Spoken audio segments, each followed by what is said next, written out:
Well, it's an absolute delight to introduce somebody who's so erudite and so brilliant as Dr. Swamy.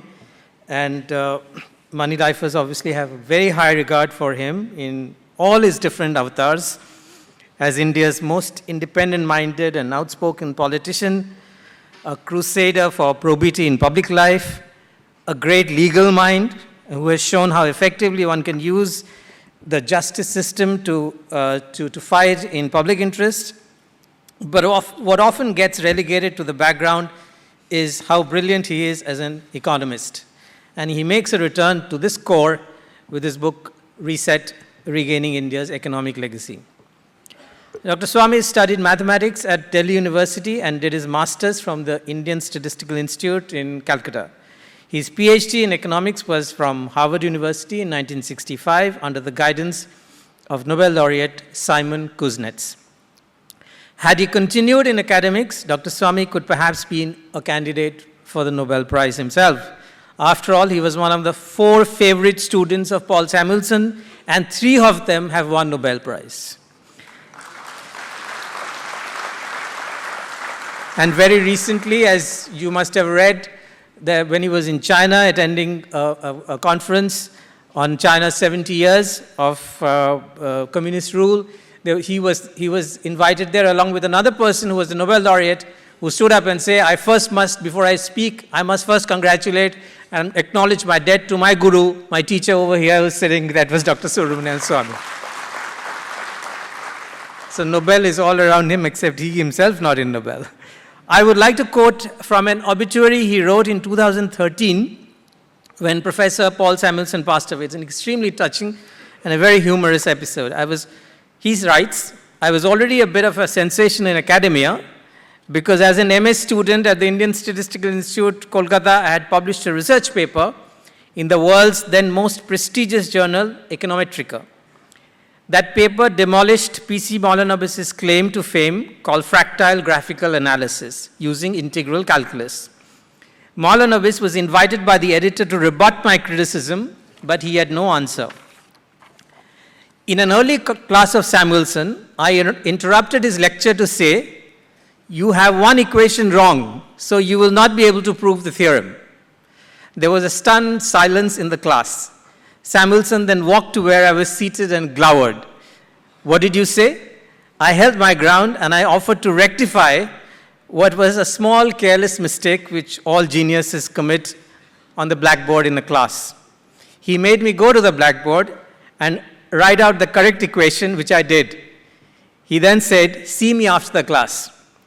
My classmates thought that was the end of me, and one even said to me, have you got a return ticket to India yet? But it was instead the beginning of a lifelong beautiful relationship. When I saw him after the class, he said to my utter joy, I think you and I should write a joint paper someday. And this we did 10 years later.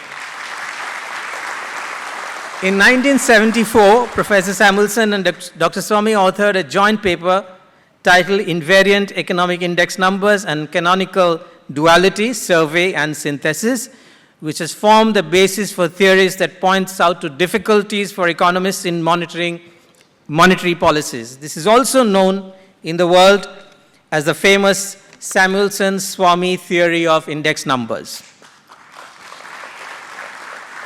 This theorem came to be very interestingly applied very recently in 2016 when Dr. Swamy was the first to warn, first of course in 2015, but in 2016, July, he tweeted, if I apply Samuelson-Swamy theory of index numbers to India's GDP calculation or RBI interest rates, the media will scream anti-party activity. Another important phase pertains to Dr. Swamy's stint at the Indian Institute of Technology in Delhi was when he published the Swadeshi Plan, a monograph that was presented in the parliament by former Prime Minister Atal Bihari Vajpayee. There is more about it in the book, but let's just say that his ideas about market-friendly alternative to the first 5-year plans, which would get us a 10% GDP growth even at that time, didn't go down well with the Prime Minister Indira Gandhi, who of course had vested interests, political and otherwise, and she ridiculed it in the parliament, calling him a Santa Claus. It led to Swamy's unemployment at IIT Delhi being terminated in 1972. And of course, being a fighter, he won a 20-year battle with IIT Delhi for wrongful dismissal and was reinstated, but he resigned the very next day because he was already a politician and didn't want the job. He also recovered his back salary and emoluments with 8% interest over 2 decades. Dr. Swamy joined Jayaprakash Narayan's Sarvodaya movement and entered the Rajya Sabha in 1974. He held important positions as a minister and planning commission member under the Janata government, and again in 1990-91 in the Chandrasekhar government, where he was the one who really put through India's liberalization efforts. He simplified trade procedures, formulated an export strategy which became the forerunner of trade reforms adopted later. In one of the strangest episodes of Indian politics, he was appointed as a chairman of the Commission on Labour Standards and International Trade by Narasimha Rao in 1994. Now, this was a cabinet rank post which Dr. Swamy held as an opposition party member in a Congress government. It was the first time I think something like this has happened in India. Interestingly, the commission was part of the Commerce Ministry, and since he was a cabinet rank, the Minister of State reporting to Dr. Swamy was a gentleman called Mr. P. Chidambaram, who is currently in Tihar jail.